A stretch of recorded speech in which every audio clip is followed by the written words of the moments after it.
Tu viens de nous expliquer pas mal de choses sur la vidéo précédente. Moi, ce qui m'intéresserait, parce que j'ai passé quand même quelques heures dans ta proximité et j'ai beaucoup travaillé, comme tout un tas de gens qui reviennent pour avancer, je voudrais que tu nous expliques ta spécificité, ta vision du tantra, celle qui fait que nous, on est là et on avance avec toi. Pourquoi? Quelle est ta vision spécifique? Il y a beaucoup de choses sur Internet. Il y a beaucoup de choses qui ne sont pas très sympas, très orientées, tout ça, j'aime beaucoup moins. Moi, qu'est-ce qui fait que je reviens vers toi? Je devrais pouvoir répondre, mais je préférerais que toi, tu me dises quelle est ta spécificité.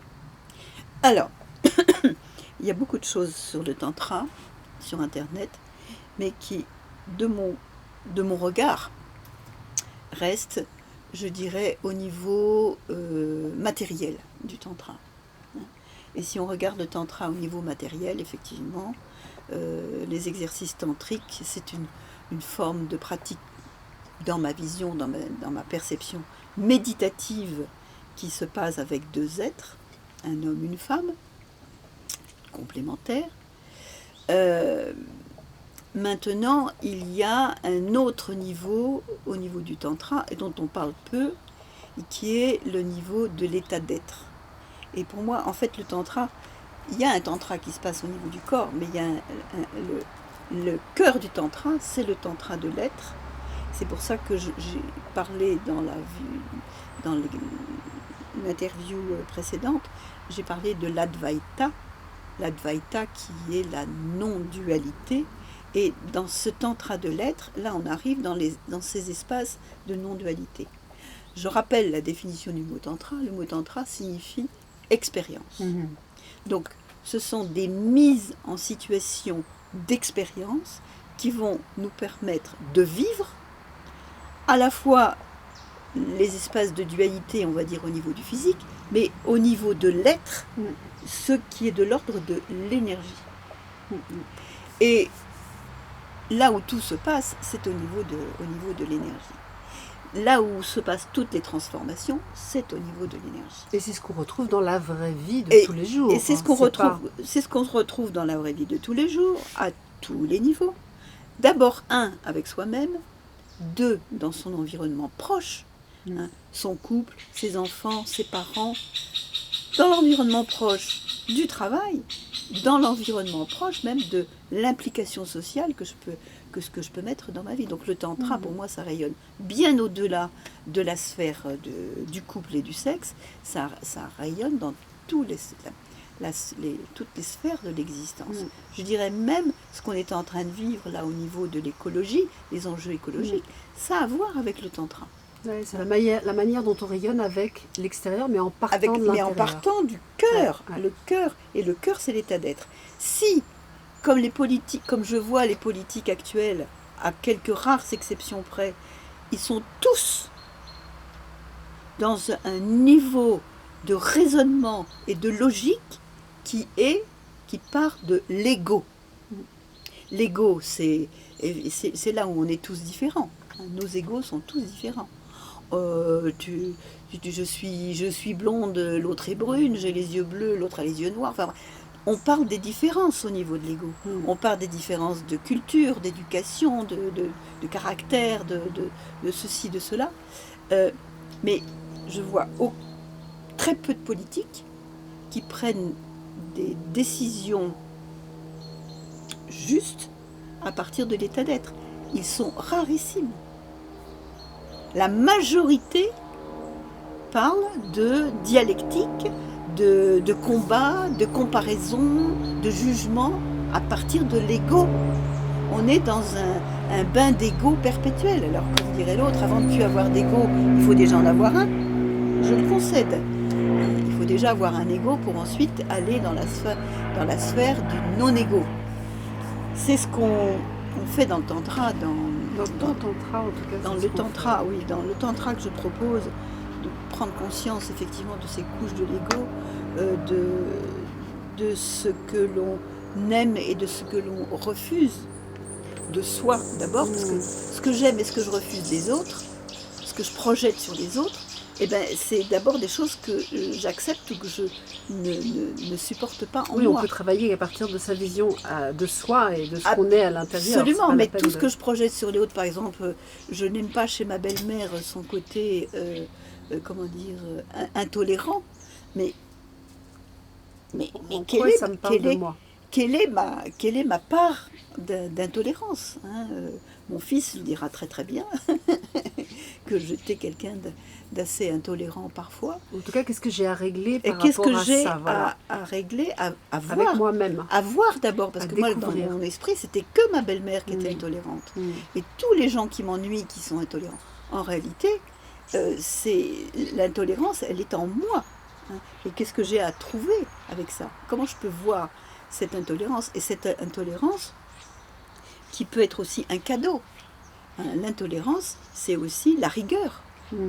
Si j'accepte l'intolérance, si j'accepte de donner une place à cette intolérance dans ma vie, ça devient quelque chose de rigoureux. La bonne partie de l'intolérance. La bonne partie de l'intolérance. Hein. Qui va permettre peut-être de donner des limites. Et qui va permettre de donner des d'explorer limites, en tout cas etc. ses limites dans un premier temps. Oui, absolument. Ouais. Donc ça, c'est un des grands piliers du tantra, c'est d'apprendre à voir qu'il n'y a pas de bonne ou de mauvaise émotion ou énergie ou sentiment, etc. Il n'y a que quelque chose qui n'est pas encore transformé. Hein, l'intolérance peut être transformée en rigueur. Et là, du coup, ça devient quelque chose d'acceptable et que je peux mettre dans ma vie. Quand tu nous fais travailler dans ta superbe yourte, en fait, tu nous fais vivre des expériences. Je mets en situation pour vivre des expériences, pour voir que quand j'arrive dans un groupe que je ne connais pas, bam, je projette sur tous ces gens qui sont là. J'aime pas, ça me fait penser à mon père, à mon frère, à ma... Tout de suite, on rentre dans un monde de projection. Qu'est-ce qui est à l'œuvre à ce moment-là? Ce sont nos égos qui se frottent. Là, tu décris ce qui se passe dans la vie et Voilà, dans la yourte, ce qui se passe tu nous dans le la fais vie, explorer, mais dans la yourte, ça commence là. Ouais. Hein. Et ensuite, C'est un très petit très vite, laboratoire, c'est un petit monde. c'est un petit monde, c'est un petit Expérimental. laboratoire, c'est un petit monde d'expérimentation où on peut expérimenter, que je peux arriver de la projection qu'on fait tous au niveau de nos égos, même si on dit qu'il ne faut pas juger. Qu'est-ce qu'on commence à faire? On juge. Et quand je vais au bout de ce jugement, je vais trouver quelque chose qui m'appartient, et que cette chose qui m'appartient, si je la vois et si je finis par l'accepter, je peux trouver aussi le cadeau qui est derrière cette projection négative. Oui, tu nous aides en fait à aller accueillir, à oser voir des choses qu'on n'aime pas. Moi, c'est ce que j'ai vécu et j'ai vu tellement de gens le vivre. Là, c'est tu nous accompagnes, tu nous mets de la tendresse, tu nous apprends à mettre de la tendresse dans l'accueil de ce qu'on n'aime pas chez soi pour en extraire la partie positive et le transformer. En fait, j'ai vécu ça plein de fois avec toi. C'est ça. Et là, du coup, il n'y a plus rien d'effrayant. Il n'y a que des choses, des aspects de soi qui ne sont pas encore transformés. Et notre société, si on est incarné sur cette terre, c'est bien pour transformer ces parts d'ombre que nous avons tous. Hein, et que la société aussi exprime. La société exprime aussi ses parts d'ombre. Mais si on traite au niveau de la société les choses comme on le fait déjà au niveau individuel, si chaque individu traite ses parts d'ombre, eh bien du coup, notre société va pouvoir évoluer, se transformer vers un meilleur, un mieux-être, et je dirais un confort d'être. Et passer au lieu de vivre 99% de son temps avec son ego, c'est de le vivre, on va dire, allez, moi mon envie, ce serait d'être conscient déjà d'être consciente quand je suis dans mon ego, quand je suis dans mon état d'être. De pouvoir faire ça. Ça, faut que tu expliques un petit peu quand même. Quand je suis dans mon ego, je suis dans la réaction, je suis dans le jugement, je suis dans la réaction, je suis dans la souffrance. Et quand je suis dans mon état d'être, c'est tous les superbes beaux moments qu'on a dans l'existence, à ce moment-là, même si je suis en extase pendant quelques secondes devant une fleur, un papillon, un animal, un rayon de soleil, un paysage magnifique. Ou la tendresse dans le cœur de quelqu'un. Ou la tendresse dans le cœur de quelqu'un que je partage avec un être que je crois d'exception à ce moment-là. Il s'agit de mon état d'être. Qu'entre deux êtres qui ne se connaissent pas se rencontrent et se reconnaissent, c'est pas les égaux qui se reconnaissent. Ce sont les êtres qui, à ce moment-là, se sont reconnus. Et comme tu dis, c'est à ce moment-là. À ce moment-là, deux êtres se sont reconnus. Il y a quelque chose qui a fait que le cœur s'ouvre. Et là, c'est pas l'ego. Non. C'est les êtres. Et c'est pour ça que ça reste toujours. Quand je suis vraiment dans une ouverture de cœur avec quelqu'un, c'est pour toujours. Quand je recontacte ce moment-là. Et quand je recontacte ce moment-là, si je il existe toujours. Ouais. En tout cas, je peux retrouver le chemin pour cette ouverture. Même si dans la vie, moi, je constate que parfois on se referme.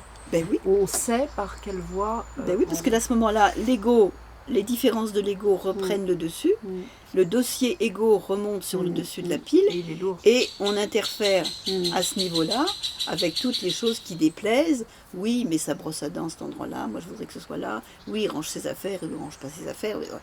Tous les trucs du quotidien. Beaucoup sur l'autre. C'est toujours l'autre de toute façon. Moi je suis parfaite, l'autre ne l'est pas. Je ne sais pas pourquoi l'autre n'est pas parfait. Ah ben non, c'est pourtant j'ai aimé un être parfait. Et je me retrouve avec un être qui est totalement imparfait. C'est fou. Je perds la vision que je ne suis pas parfaite non plus. C'est ça qui est intéressant. C'est vraiment là où tu nous ramènes en fait. C'est vraiment bien. Ça. Et si on revient au premier instant, on retrouve automatiquement les êtres qui se sont reconnus à cet instant-là. Alors moi, il y a deux choses que je retiens, enfin qui me viennent de la yourte, moi j'appelle ça comme ça. C'est la lenteur par laquelle tu nous fais traverser les exercices et qui parfois me manque, j'essaye de remettre en œuvre dans la vie, mais ça va tellement vite dehors. Et la deuxième chose qui me revient, dont j'aurais peut-être envie que tu parles, c'est quand tu nous fais faire des exercices par lesquels tu vas nous faire visiter l'un et l'autre et où on s'aperçoit d'évidence, parce qu'on ne peut pas ne pas le voir, que tout se passe à l'intérieur de nous, est émis par nous en temps réel, en interaction avec l'autre, mais que l'autre finalement c'est juste un déclencheur de petites choses qui sont à l'intérieur, et on peut passer d'un extrême blanc à un extrême noir, d'un extrême d'une phase à l'autre, mais en une fraction de seconde. Quand on est au cœur, quand on est au cœur, par exemple, je pense dans le stage de la danse de Kelly, merveilleux. Ce stage de la danse de Kelly, qui est la transformation de l'ombre, quand il y a un exercice où on va passer au cœur de, par exemple, la haine, et ensuite on va aller au cœur de l'amour.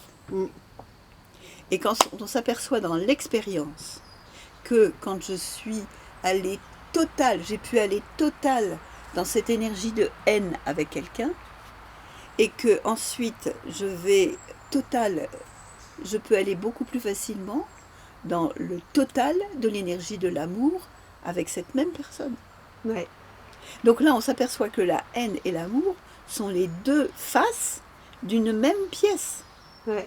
Et dans une relation d'ailleurs, si on n'a pas lâché la haine, on ne peut pas toucher l'amour. Absolument.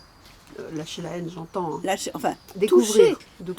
Toucher la haine. Ouais. Et que ceux qui donnent leur énergie dans la haine donnent aussi leur énergie dans l'amour. Ceux qui ne donnent pas l'énergie dans la haine ne donnent pas l'énergie dans l'amour. Alors je ne dis pas que pour découvrir l'amour, il faut aller dans la haine, mais il y a quelque chose de là. Il y a une chose qui est importante que dans ce que j'enseigne aussi, c'est le fait d'être total. Parce que dans cette totalité, ça rejoint la puissance de l'être. Puis la découverte du recoin, de cette face qu'on ne veut jamais toucher, ce bout qu'on ne veut pas toucher, qu'on n'ose pas toucher. Qu'on n'ose pas toucher parce qu'on croit qu'on va se perdre dedans. Pas du tout. Quand je touche ce bout-là, je sais très bien que je ne vais pas me perdre dedans. Alors tout ça, ça peut faire un peu peur parce qu'on parle de haine, mais évidemment, moi j'ai envie de préciser à ce moment-là qu'on est dans un cadre hyper sécurisé, où tu nous offres des exercices qui sont un peu comme des petits théâtres intérieurs où on se projette, l'autre n'étant qu'un support en fait, hein, et que du coup tu nous offres la possibilité, enfin moi dit par moi, je ne sais pas si ça va t'évoquer, mais tu nous donnes des propositions qui nous permettent en fait de nous mettre en situation avec une totalité qui n'est pas de mise à l'extérieur, d'ailleurs il faudrait mieux pas. On ne dit pas qu'il faut mettre de la haine à l'extérieur, c'est rencontrer ce qu'on est capable d'émettre. Il y en a déjà suffisamment, et totalement inconsciente. Et totalement inconsciente, c'est pas maîtrisé. Dans ce genre d'exercice, ce que j'amène à voir, c'est d'avoir la conscience que la haine que je vois à l'extérieur, elle m'appartient aussi. Je fais partie de ce... Elle résonne en tout cas. Elle résonne. Je fais partie de ce tout. Je l'accepte ou je ne l'accepte pas, mais je fais partie de ce tout. Et ce que je veux montrer, c'est qu'il n'y a rien d'irrémédiable, il n'y a rien de figé dans du... il n'y a rien de figé, en fait. C'est que cette polarité haine, transformée, ça peut devenir de l'amour. Donc la haine qu'on voit, qu'on vit dans notre société, peut devenir amour si on y met un peu de conscience. Et si chacun prend la responsabilité de sa part de haine. C'est pas juste l'autre, c'est pas juste les black blocs qui détruisent tout dans les... Non, non, c'est moi aussi. Mais c'est là où c'est très intéressant, c'est là où tu nous... Quand on sort d'un travail ici, moi je rentre un pied dans ma vie et je me regarde. On a un regard sur soi qui a été... c'est comme si tu nous faisais dans les expériences une lampe intérieure et on se découvre. Moi je ressors à chaque fois en ayant vu mes zones à l'instant dans ma vie, dans ce que je vis, dans ma vraie vie. Et je replonge dans la vie avec cet éclairage. Et tu parlais de lenteur tout à l'heure. La lenteur permet d'être dans la d'être. La lenteur permet d'être dans la conscience du moment présent. Et là, à ce moment-là, dans la lenteur... De ce que je ressens dans le moment présent. Ce que je ressens dans le moment a une acuité beaucoup plus grande. Parce que si vous faites les choses très vite comme ça, et voire même comme ça, hein, je fais un truc d'un côté puis je regarde de l'autre côté, là c'est le summum. Moi quand je caresse mon chat comme ça là, et puis que je regarde là où je fais autre chose, le chat se taille. Parce qu'il est en train de me dire, tu n'es pas là. C'est clair. Donc dans notre vie précipitée, on fait 15 choses en même temps, on n'est pas là. Hein, et la lenteur permet de prendre conscience, quand je suis là, à cet instant, l'ordinaire peut devenir extraordinaire. Là, cet instant-là, petit oiseau qui chante. Exactement, j'allais te dire ça. Il y a quelque chose d'extraordinaire à entendre cet oiseau chanter. C'est tellement merveilleux. Il y a les petits papillons qui sont en train de se courir là. Mais quand je ralentis, ça me donne envie de te proposer une diade de 30 secondes en direct. Pas une diade, mais en tout cas un échange visuel en contact avec l'univers peut-être.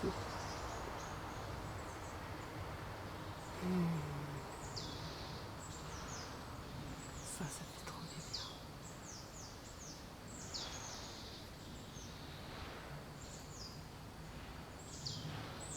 Et de là, on entend tout en fait. Et on revient en fait. Moi j'ai besoin de ça maintenant.